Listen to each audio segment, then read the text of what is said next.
பூஜ்யாய ராகவேந்திராய சத்யதர்மரதாய ச பஜதாம் கல்பவ்ருக்ஷாய நமதாம் காமதேனுவே கிருஷ்ணாய வாசுதேவாய தேவகி நந்தனாய ச நந்த கோபகுமாராய கோவிந்தாய நமோ நமஹ. ஐந்தாவது வேதம் என்று போற்றப்படும் மகாபாரதம் பார்த்து வருகிறோம். இப்போ பார்த்தோம்னா பாண்டவர்களுக்கு நியாயமாக சேர வேண்டிய அந்த ராஜ்யத்தை பல முறை கேட்டும் அவர்கள் ஊசி முனை இடம் கூட தர தயாராக இல்லை. கடைசி முயற்சியாக பகவான் கிருஷ்ணனை கை கூப்பி வணங்கி, நீங்கள் தூதுவனாக சென்று ராஜ்யம் அல்லது 5 கிராமங்களையாவது பெற்றுத்தர வேண்டும் என்று வேண்ட, நிச்சயம் தர்மராஜா இது நடக்காது. ஏன்னா சத்தியம் தர்மம் இதை பற்றியெல்லாம் கொஞ்சமும் அறியாதவன் துரியோதனன். ஏன்னா போறதுக்கு முன்னாடியே அங்கே என்ன நடக்கும் என்பதை முன்பே அறிந்தவன் பகவான் கிருஷ்ணன். பின் ஏன் தூதுவனாக செல்கிறான் என்றால், அவன் எவ்வளவு பெரிய அதார்மிகன் என்பதை அந்த சபையில் இருப்பவர் அனைவரும் அறிய வேண்டும் என்பதற்காக. இப்போ பார்த்தோம்னா சபையில் திருதராஷ்டிரனை பார்த்து பகவான் கிருஷ்ணன் எந்த அளவுக்கு, அதாவது யுத்தத்தினால் ஆவது எதுவுமே இல்லை, நீ ராஜ்யத்தை கொடுத்தேயே, ஆனால் உன்னுடைய வம்சமும் சரி பாண்டவர்களும் சரி ரொம்ப நல்லா இருக்கக்கூடிய ஒரு அற்புதமான ஒரு சூழ்நிலை அமையும். ஏன்னா நீ செய்வது எப்படி அப்படின்னு கேட்டீங்கன்னா, நீ நிஜமாலுமே நல்லவன். ஆனால் உன் பையன் மேல் இருக்கக்கூடிய அந்த பாசத்தினால் அவன் செய்கின்ற அதர்மத்திற்கெல்லாம் உறுதுணையாக இருந்து கொண்டு இருக்கிறாய். ஒரு சபையில் என்ன என்ன நடக்கக்கூடாதோ அவ்வளவு அதர்மங்கள் நடக்கும் பொழுது வேடிக்கை பார்க்கும் நிலையில் தள்ளப்பட்டிருக்கிறாய். முதலில் இந்த மயக்கத்திலிருந்து வெளியே வா அப்படின்னு திருதராஷ்டிரனுக்கு சரியான நேரத்தில் சரியான உபதேசத்தை பகவான் கிருஷ்ணன் கொடுத்தான். ஆனால் அதையெல்லாம் கேட்கும் நிலையில் திருதராஷ்டிரன் இருக்கிறானா அப்படின்னு கேட்டா இல்லை. ஏன் கேட்டீங்கன்னா, விதுரனுக்கே கிருஷ்ணா, நீ தவறான இடத்திற்கு நீங்க வந்ததுல எனக்கு கொஞ்சம் கூட விருப்பம் இல்லை. நீ சதா சர்வகாலம் தர்மத்தை பற்றியே பேசுபவன்.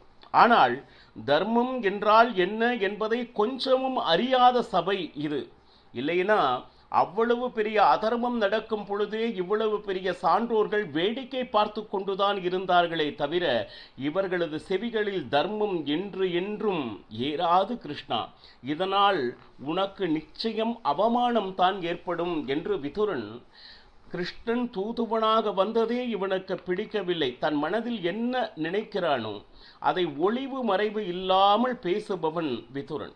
கவலைப்படாதே விதுரா, அப்படி அவமானப்படுத்தினார்கள் என்றால் அந்த அவமானம் என்னை ஒன்றும் செய்து விடாது அப்படின்னு சொல்லிட்டு பகவான் கிருஷ்ணன் தன்னால் முடிந்தவரை சாந்தி அப்படின்னா இருவரும் நன்றாக இருக்க வேண்டும் என்ற எண்ணத்தில் எவ்வளவோ உபதேசத்தை கூறினான். அதற்கு பிறகு பரசுராமர் எழுந்து நின்று, ஏன்னா அவருக்கும் பொறுப்பு இருக்கு. இப்போ பாண்டவர்களையும் கௌரவர்களையும் தயார் செய்தவன் தனுர்வித்தையில் அப்படின்னு பார்த்தா துரோணாச்சாரியார். அந்த துரோணாச்சாரியாரையே தயார் செய்தவர் பரசுராமர், கர்ணனை தயார் செய்தவர் பரசுராமர். அவர் எழுந்து நின்று பலவிதமான விஷயம், அர்ஜுனனுக்கு எவ்வளவு எவ்வளவு தனுர்வித்தையில் என்ன சொல்றது, பல அற்புதமான அந்த பான ரகசியங்களை அறிந்தவன் யாரு, அர்ஜுனன் அப்படின்னு சொல்லிட்டு அவர்களுடைய பலத்தை பற்றி பலவிதமாக பரசுராமர் எடுத்து கூறினார். ஆனால் எதையுமே செவிமடுக்கவில்லை துரியோதனாதிகள். அடுத்து கண்வ ரிஷி எழுந்து நின்று, என்னுடைய மகனே, அந்த பாசத்துல துரியோதனனை பார்த்து அற்புதமாக பாருங்க, நம்மை பற்றி நம்மை குழந்தைகள் தவறான பாதையில் வரும் பொழுது பெரியவர்கள் அதை பொறுத்து கொள்ளாது எப்படியாவது அதிலிருந்து அவர்களை காப்பாற்ற வேண்டும் என்கின்ற காரணத்தினால் எவ்வளவோ நல்ல புத்திகளை சொல்கிறார்கள். ஆனால் அதையெல்லாம் கேட்கும் நிலையில் துரியோதனாதிகள் இல்லை என்பதுதான் உண்மை. அதற்கு பலவிதமான உதாரணங்களை கண்வ ரிஷி சொல்கிறார்.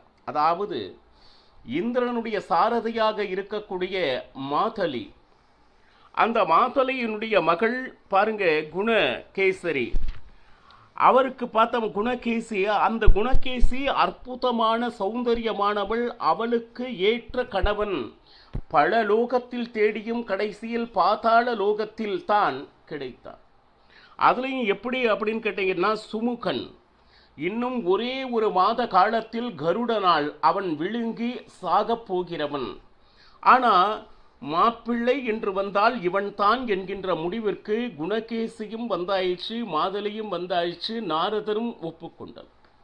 இப்போ எப்படியாவது இவனை காக்க வேண்டும் என்கின்ற எண்ணம் வந்ததனால் இந்திரலோகத்துக்கு சென்று எப்படியாவது அமிர்தத்தை இவனை கொடுக்க வைத்து விட்டால் நிச்சயமாக இவனுக்கு ஆயுள், அதற்கப்புறம் சாவை பற்றிய எந்த பயமும் இருக்காது என்று நினைத்து இந்திரலோகத்திற்கு வர அதை மறுத்தான். கருடனை பகைத்து கொள்ள என்னால் முடியாது அப்படின்னு சொல்லிட்டு.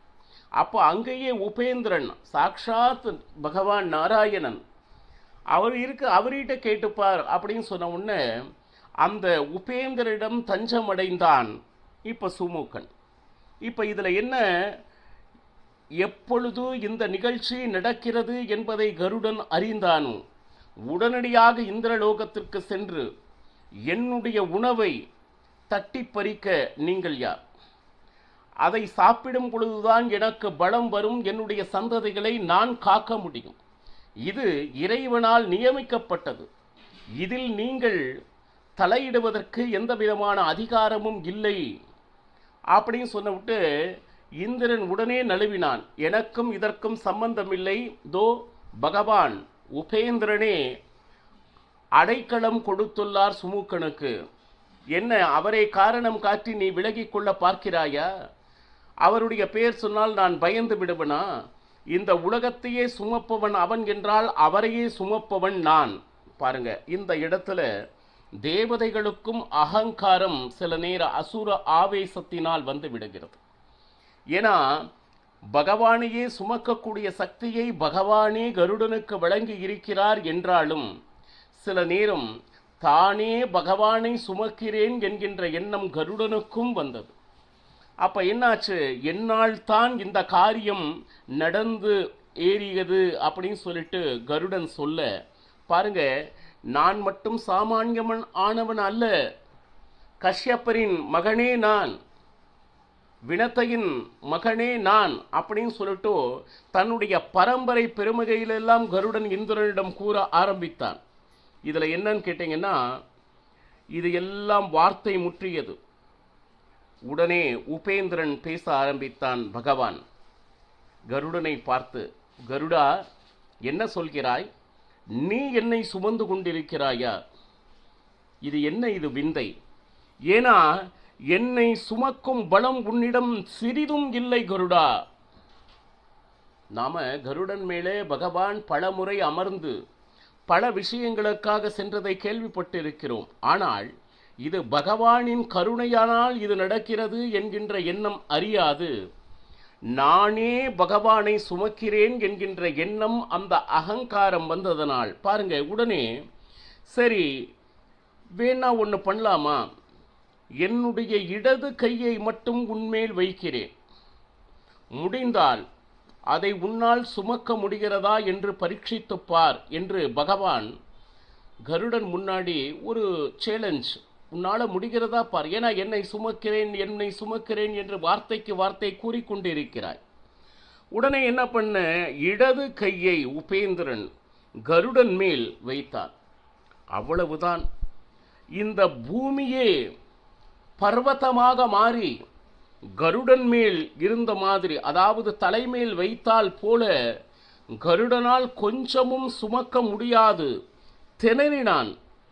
ஏன்னா ஒரே ஒரு கை இவ்வளவு பாரமாக இருக்குமா?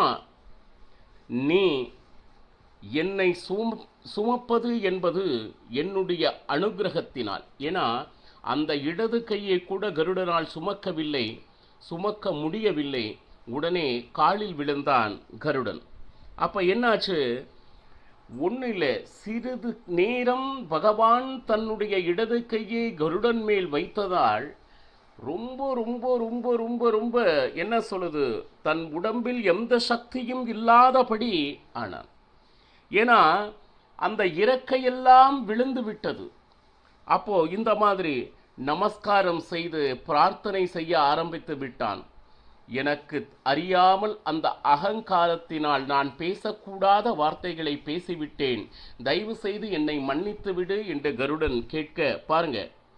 ஏன் கேட்டீங்கன்னா, தயவு செய்து உன்னுடைய கையை என் மேல் இருந்து எடுத்து விடு, இல்லைன்னா என்ன நடக்கும், நானும் சாவதை தவிர வேறு வழி இல்லை. ஏன்னா உன்னுடைய சாமர்த்தியம் என்ன என்பது எனக்கு நிச்சயமாக தெரியவில்லை, அறியாமையால் நான் பேசிவிட்டேன். பாருங்க, கருடனுக்கும் அசுர ஆவேசம் நமக்கு எப்பவுமே இருக்கு, ஆனால் தேவன் தேவதைகளுக்கு எப்பவாவது வர்றது. இந்திரனுக்கு வந்தது இல்லையா? ஏன்னா எல்லா கோபிகர்களும் இந்திரனுக்கு படையல் வைத்து பழகினர். கிருஷ்ணன் வந்தவுடன் அந்த படையில் எனக்கு இடுமாறு கேட்க, கிருஷ்ணனுக்கு வைக்க இந்திரனுக்கு கோபம் வந்து அவர்களை அனைவரையும் அழிக்கும் அளவிற்கு போனான் இந்திரன். அந்த நேரத்தில் தான் பகவான் கிருஷ்ணன் தன்னுடைய சுண்டு விரலால் கோவர்த மலையை தூக்கி அனைவரையும் காத்தான் என்று ஸ்ரீமத் பாகவதம். பாருங்க, இந்திரனுக்கும் சில நேரம் அசுர ஆவேசம் வந்து விட்டது, கருடனுக்கும் சில நேரம் அசுர ஆவேசம் வந்த ஒரு விருத்தாந்தத்தை பாருங்க. இவ்வளவு நல்ல அற்புதமா என்ன சொல்றது விளக்கி சொன்ன உடனே, இந்த விஷயத்தை எல்லாம் நீ எனக்கு ஏன் சொல்லி கொண்டிருக்கிறாய் அப்படின்னு சொல்லிட்டு துரியோதனன் கண்வ ரிஷி கிட்ட கேட்டான். கொஞ்சம் நினைச்சு பாருங்க. ஏன்னா கருடனுக்கே அந்த அகங்காரம் இருந்தது. என்னால் இந்த உலகத்தை சுமப்பவனையே சுமப்பவன் என்கின்ற அகங்காரத்தினால் தன்னுடைய பலம் நிஜமான பலம் என்பதை அறியாது இருந்தான். பகவானுடைய பலம் என்ன என்று அறிந்தவுடன் நமஸ்காரம் செய்து ஸ்தோத்திரம் செய்தான். அதே போல துரியோதனா, உன்னுடைய நிஜமான பலம் என்ன என்பதை நீ அறியவில்லை. நீ என்ன சாமானியவர்களிடம் மோதத்துக்கு தயாராக இருக்கேன்னு நினைச்சிட்டு இருக்கியா? இல்லை. கண்வ மகரிஷி பாருங்க, கரெக்டா சொல்றாங்க. பாண்டவர்களை நீ எதிர்த்தால் உன்னுடைய சாவை நீயே வரவேற்கிற மாதிரி ஆகிவிடும். பாண்டவர்கள் நீ நினைப்பது போல இல்லை, அவர்கள் அனைவரும் தேவதா மூர்த்திகள். பீமசேனன் வாயுபுத்ரோ மகாபலக, வாயுதேவனின் பிள்ளையவன். சாக்ஷாத் யமதர்மராஜனே தர்மராஜன். இந்திரனே அர்ஜுனன், அஸ்வினி தேவதைகளே நகுல சகாதேவன். அப்பேற்பட்ட பாண்டவர்களை பாருங்க, உன்னால கண் எடுத்து பார்ப்பதற்காவது உனக்கு யோக்கியத்தை இருக்கா? ஏன்னா நீ எங்கே, தேவதைகளினுடைய சக்தி எங்கே? இது எல்லாம இவர்கள் அனைவரையும் அரவணைத்து வழிநடத்தி செல்பவன் சாக்ஷாத் பகவான் விஷ்ணுவே கிருஷ்ணனாக அவதாரம் செய்திருக்கிறான். தயவு செய்து எந்த காரணத்தை கொண்டும் பாண்டவர்களை விரோதம் செய்து விடாதே. நல்லதாக வேண்டும் என்கின்ற ஒரே காரணத்தினால் உனக்கு இவ்வளவு நல்ல விஷயங்களை சொல்லிக் கொண்டிருக்கிறேன். ஏன்னா பகவான் கிருஷ்ணன் சாமானியமில்லை, வாசுதேவன். இந்த இடம் இல்லை, இந்த உலகத்தில் எவ்வளவு இடங்கள் இருக்கின்றனோ அத்தனை இடத்தையும் வசித்து கொண்டிருப்பவன். அதை நம்மிடம் இருந்து மறைத்து கொண்டிருக்கிறான். அதனால எப்படியாவது அவனிடம் இருந்து அனுகிரகம் பெற்றுக்கொள் துரியோதனா. இதுல என்னன்னா, அதனால் என்ன ஆகும் அப்படின்னா, இந்த சம்சார கடலிலிருந்து அவன் உன்னை நிச்சயமாக கரையேற்றுவான். பாருங்க, இந்த விஷயம் எனக்கு மட்டுமல்ல துரியோதனா, நாரதருக்கும் அனைத்து விஷயமும் தெரியும் அப்படின்னு சொல்லிட்டு கண்வரிஷி தன் மனதில் என்ன தோன்றியதோ மகனே என்கின்ற வாஞ்சையினால் கண்வரிஷி துரியோதனனை பார்த்து இவ்வளவு நல்ல விஷயங்களை கூறுகிறார். கெட்டவர்களுக்கு எவ்வளவு உபதேசம் செய்தாலும், இது ஆபத்து நீ போகாதே என்று சொன்னாலும் அதை ஏற்பதற்கு அந்த கெட்டவர்களால் முடிவதில்லை. பாருங்க, இத்தனை நடந்தது இல்லையா? துரியோதனுடைய செய்கை என்னவாக இருந்தது அப்படின்னா, கர்ணனை பார்த்து 2 புருவங்களை உயர்த்தி, பார்த்தையா என்ன என்ன பேச்செல்லாம் கண்வரிஷை சொல்லிட்டு இருக்கார் பார்த்தையா அப்படின்னு சொல்லிட்டு அந்த சபையே குலுக்கும் போடு அப்படின்னு சொல்லிட்டு சிரித்தான் அப்படின்னு சொல்லிட்டு மகாபாரதம் சொல்கிறது. ஏன்னா கண்வரிஷியை அபமானம் செய்ய வேண்டும் இந்த சிரிப்பின் மூலமாக. இவ்வளவு தூரம் அவன் வாழ வேண்டும் என்கின்ற நல்ல எண்ணத்தில் சொன்ன அத்தனை விஷயங்களையும் கொஞ்சம் கூட ஏற்றுக்கொள்ளாது பரிகாசம் செய்து கண்வரிஷிக்கு அபமானம் செய்ய வேண்டும் அப்படின்னு சொல்லிட்டு தொடை தட்டி அவன் பேசினான். என்ன தெரியுமா, உங்களுக்கு வேற வேலை இல்லையா அப்படின்னு சொல்லிட்டு. ஆவுன்னா அறிவுரை சொல்கிறேன் என்று ஒவ்வொருவரும் ஏதோ ஏதோ கதைகளை சொல்லிக் கொண்டிருக்கிறீர்கள் என்று தன்னுடைய தொடையை கண்வரிஷி முன்னாலே தட்டி கொண்டு பேசினான் துரியோதனன். உடனே எவ்வளவு நல்லது என்னால் செய்ய முடியுமோ, என்ன என்ன நல்ல வார்த்தைகளை கூற முடியுமோ அது அத்தனையும் சொல்லியாயிற்று. அதனை கேட்கும் மனநிலையில் இல்லை துரியோதனா. பாருங்க, நான் இப்படித்தான் இருப்பேன் அப்படின்னு சொல்றவங்களை எந்த காரணத்தினாலும் அந்த கஷ்டத்திலிருந்து கண்டிப்பா வெளியே கொண்டு வர முடியாது. என் கண்முன்னே உன்னுடைய தொடையை தட்டி பேச ஆரம்பித்தாய் இல்லவா, எப்பொழுது உன் தொடையை தட்டி பேசினாயோ உன்னுடைய சாவிற்கு அந்த தொடையே காரணமாகட்டும் என்று கண்வரிஷி சொல்லி, இனி அடுத்து நாரதர் எழுந்திருந்து தன்னால் ஆன உபதேசத்தை தர முயற்சிக்கிறார். அடுத்து என்ன நடந்தது என்பதனை நாளையும் பருகலாம். சர்வம் ஸ்ரீகிருஷ்ணார்ப்பணமஸ்து. ஹரே ஸ்ரீனிவாசா.